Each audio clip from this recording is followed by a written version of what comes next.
இன்னைக்கு பாத்தீங்கன்னா நெல்லையில காங்கிரஸ் மாவட்ட தலைவர் அங்க இருக்கின்ற அவர் கொலை செய்யப்படுகிறார். திரு ஜெயக்குமார் என்பவர் மர்மமான முறையிலே அவர் எரிந்த நிலையிலே கொலை செய்யப்படுகிறார். இதுவரைக்கும் கண்டுபிடிக்க முடியல.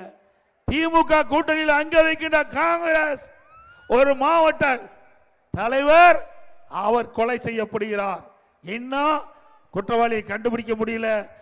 அதே போல சென்னையில் ஆம்ஸ்டாங் அந்த கட்சி பகுஜன் சமாஜ் கட்சி அதனுடைய மாநில தலைவர் பட்டம் பகல்ல பல ரவுடிகள் ஆட்கள் நடமாட்டம் அதிகமாக உள்ள பகுதியில் இன்றைக்கு ஆட்ட வெற்ற மாதிரி வெட்டி சாதிக்கின்ற காட்சி தொலைக்காட்சியில் பார்த்துட்டு போகும்.